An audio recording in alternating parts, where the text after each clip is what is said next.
Hello everyone! On Saturday, 30th of May, to be specific, the spacecraft belongs to SpaceX called Dragon, made it to space with two NASA astronauts, Bob Behnken and Doug Hurley. Amidst all the joy and congratulations for this mission to be accomplished, I found myself thinking, there is no women around. Like, no, there was no women, but actually there are lots of women who contributed a lot to the humankind's achievements and discoveries in space. So today, with my guest, we will be talking about women's position when it comes to space expeditions and their contributions in the missions. So my guest is a passionate science and space journalist and writer, Sue Nelson. Welcome, Miss Nelson. Welcome. Thank you so much for sparing time and joining me at this discussion. Let's start with the incident that made me think about this interview and write to you a message to have this interview.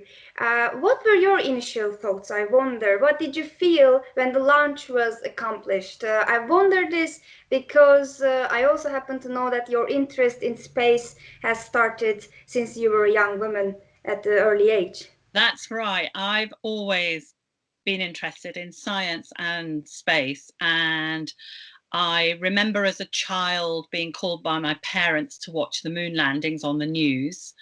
And I wrote to NASA when I was a teenager, asking them how I could become an astronaut. And they wrote back and said, keep on. I told them I loved physics. They said, keep on studying physics and you can become an astronaut. And they sent me a lovely file, which I've still got in the attic upstairs, which was the space shuttle specifications, their new vehicle to get astronauts into space. What they didn't tell me was that in the mid-70s, which is when I wrote this letter and got the reply, was that NASA didn't admit women at the time. And also, I was British, so they wouldn't have admitted me anyway, because you had to be American. But I like the fact that they didn't crush my dreams. And people are quite surprised when they discover that although the first woman in space was a Russian, the cosmonaut Valentina Tereshkova, in 1963, NASA didn't admit women until the late 70s, 1978, and didn't actually have a woman fly until the early 80s. And it was the shuttle program that sort of ushered in this era of more women astronauts, because so many women, the most women that have gone up, they've all gone up, mostly gone up on the shuttle. So in a way, the Americans really ushered in that era for women of getting women into space. And now we have this new vehicle, this Dragon, and I was really excited. I watched it. I watched the launch. I was having my dinner with my husband and son, and normally we don't allow any, no mobile phones at the table, nothing like that. You have to concentrate on talk to your family and you eat. But this time we made an exception, and we had the laptop open and watched the countdown and the launch, and it was great. It was really great to see, because the Americans have been dependent on the Russians going up on a Soyuz for almost 10 years. Yes, it's about time that America got its own route back to, getting on astronauts onto the International Space Station. So I was delighted and thrilled. But yeah, I would have liked it even more if instead of Bob and Doug, there'd been a woman going up there too. Right, yeah, that was my initial thought too. After joy and the excitement, I was thinking, maybe next time, hoping for the next time. So, your book titled Wally Funk's Race for Space, it was published in 2018, in which you told your readers the extraordinary story of a female aviation pioneer, Wally Funk, who really wanted to become an astronaut and go on to space expeditions. Could you tell us a little bit more about the whole story? Sure. Wally Funk is a pilot. She's now in her early 80s. She was in 1960, she was 22, and she was a pilot. And for the first time ever in America, a female pilot, not Wally, but a woman called Jerry Cobb, had taken the astronaut tests that the Mercury 7 astronauts had taken. These were NASA's first human spaceflight pioneers. They got their candidates from test pilots, so they all had to not only be able to fly a plane, but to be really good. You know, you have to be sort of an elite pilot. They had to be very physically fit. And so they had to undergo these really quite, by today's standards, quite horrific physical tests. You wouldn't, yeah, I've spoken to loads of astronauts, and most of them said there's no way we'd have to do what, you know, the sort of things that they had to do. For instance, the Mercury 7 men, they had to swallow a meter of rubber hose to test their gastric juices. They had to have barium enemas. They had all sorts of tests, and they would often test them to physical exhaustion, because at that time in the early 60s, no one had yet gone into space. They didn't know the effect that space would have on the human body. They were worried. Some medical doctors thought that the heart might explode. So because of that, they tested people. You think, well, it's best to find out if someone's got a hidden heart condition now on Earth, where there's a hospital nearby, than when you're up in space. So they put the men through these extraordinary tests, and the NASA head of life sciences, who sort of made up a lot of those tests and supervised the tests and did everything, was called Dr. Randolph Lovelace. And he did those tests in New Mexico at his clinic. And he decided, once that was over, I wonder if women could also pass those tests. So he sort of used a similar criteria to what he'd had with the men. He wanted a pilot. He wanted a very good pilot, physically fit, to see if she could pass. And that's how he found Jerry Cobb, because she'd won all sorts of awards and trophies and broken all sorts of records as a female pilot and aviator. And she not only passed those tests, she was in like the top 2% of all the men as well. So he thought, wow, you know, well, of course, there's my answer. Of course, a woman can pass these tests, which means women could also be astronauts. But then you want to know, like any scientist, was that a one-off? Was Jerry Cobb exceptional, or could other women do it too? So then they put the call out for women pilots. Would you like to take these tests? And Wally Funk, who's the youngest, was one of the women who answered that call. And out of 29 women who answered and took the same tests as the Mercury 7 astronauts, again in New Mexico at the same clinic. In fact, they had slightly more tests because they had gynecological tests as well. And out of those 29 women, including Jerry Cobb, 13 women pilots passed those tests, and that's why today they're known as the Mercury 13. At the time, Lovelace called it the Woman in Space program, because he wanted to see if women could go into space. So that's how I ended up writing about Wally Funk, because I'd heard of the story over 20 years ago in the late 90s and decided to make a BBC radio program about the Mercury 13. Found 4 of the Mercury 13, because some had died even then, because there's very few alive now, Wally being one of them, Janora Jessen another. Jerry Cobb I couldn't get hold of because she was flying her plane in the Amazon as a missionary at the time. So I've been with this story for 20 years now, and the last couple of years I've been traveling around to different space centers, ESA, NASA, making a few radio programs, and also following her in her bid to become an astronaut, because she still wants to fly into space. So she's bought a ticket with Virgin Galactic. And so we went to New Mexico, has Spaceport America, which is where Virgin Galactic will fly civilian. Basically, if you've got enough money, it's currently $250,000 a ticket. I think it was 200,000 when Wally bought it. Then you too could go into space on the space plane and become officially, for a brief period of time, an astronaut.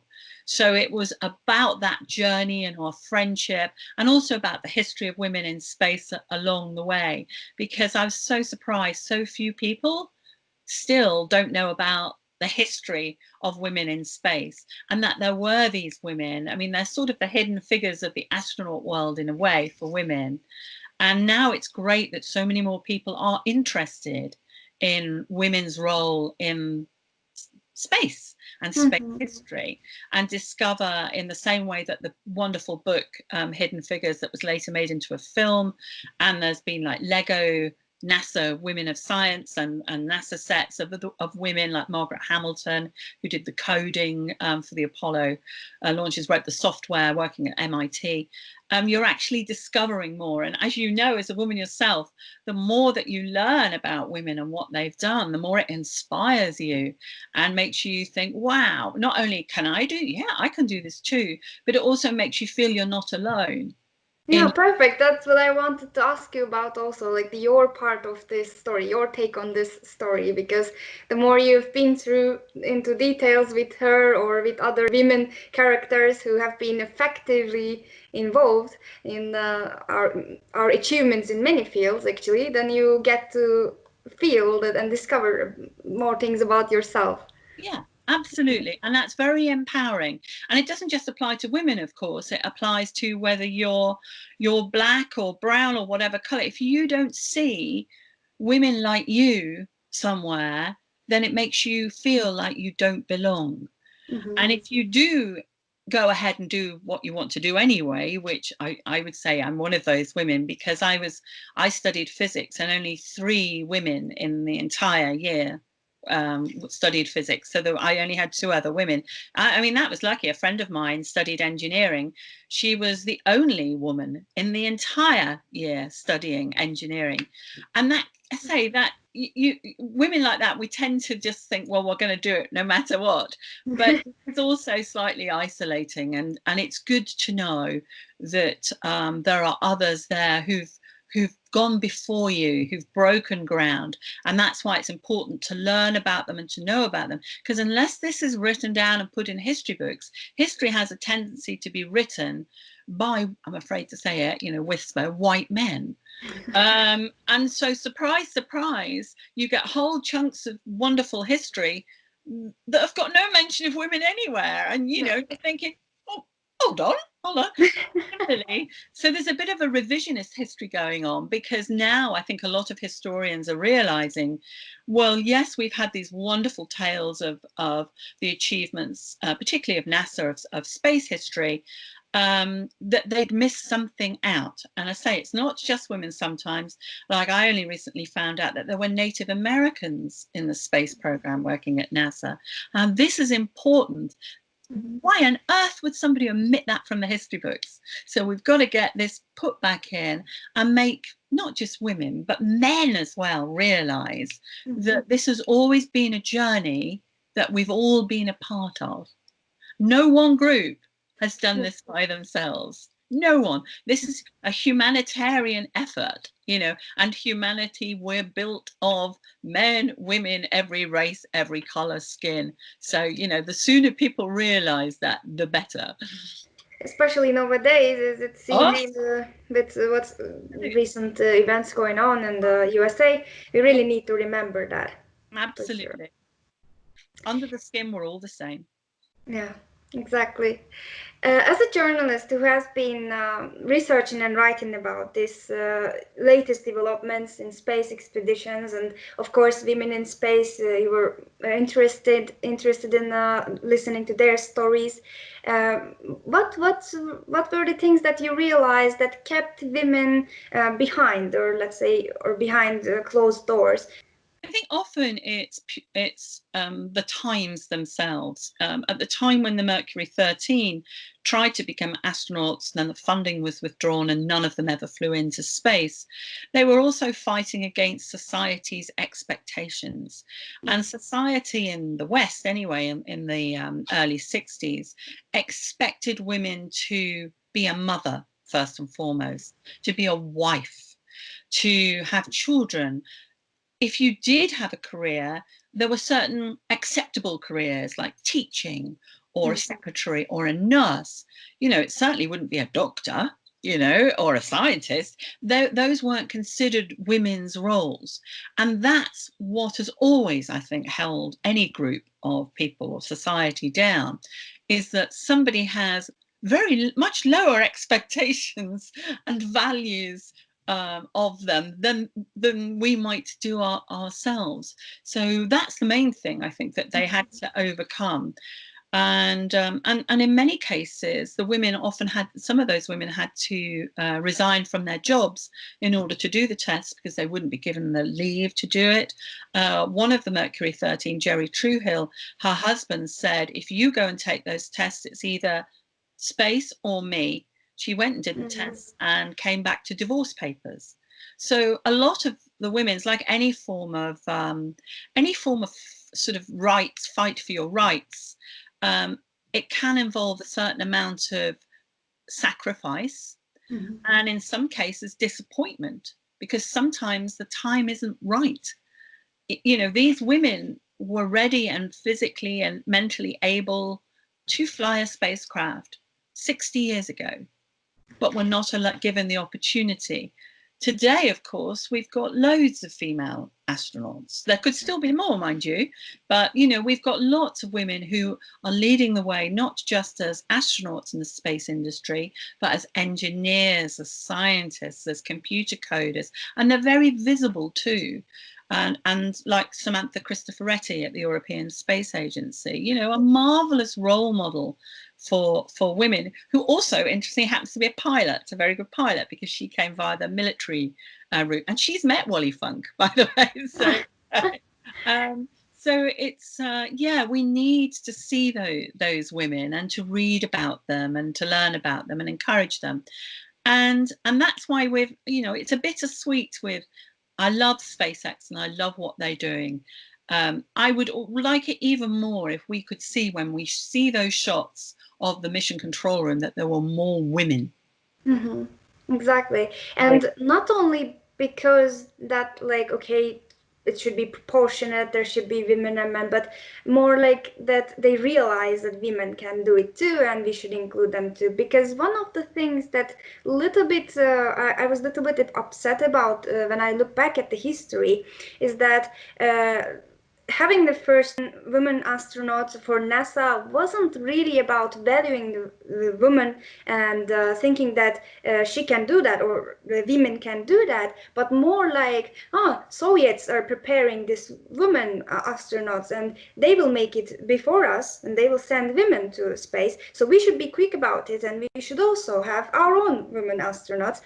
So okay, like this seems like a nice competitiveness towards success, etc. But meanwhile, women are still being not cared that much, or a little undermined, or something. It made me feel a little frustrated, to be honest. Well, basically, it's because of politics. People become political pawns in a giant game of chess, world chess, and that's exactly right. Because when Russia got, you know, heard that America were testing women, and they rushed out Valentina Tereshkova and beat them all to it. And actually, similarly, when America in 1983 sent their first ever woman into space, Sally Ride, the Russians heard about it again. Now, this, I think, shows that the Russians weren't 100% in terms of equality, because after Valentina went into space, no other woman went up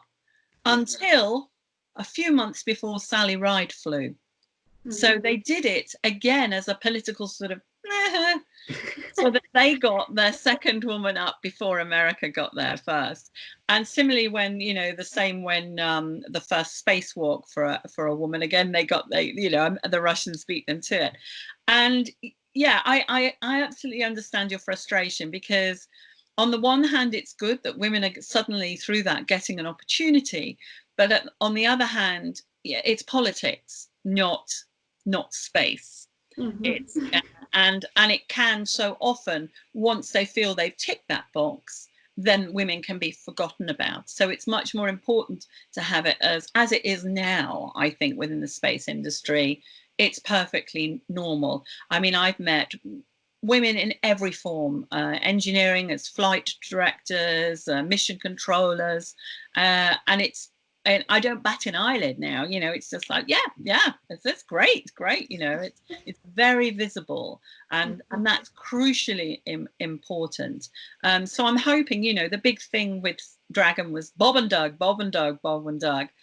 I wonder whether, you know, let's have like, you know, Kylie and Sue, let's something, you know. Let's have that as the hashtag. Yes. Next. Fingers crossed for that. Yeah. Thank you so much for this lovely chat and interview. I really enjoyed it. Oh, it's Thank you nice. so much for joining me. Thank you for asking me. And thank you all so much for watching us. Stay tuned for more high quality content from Medyascope.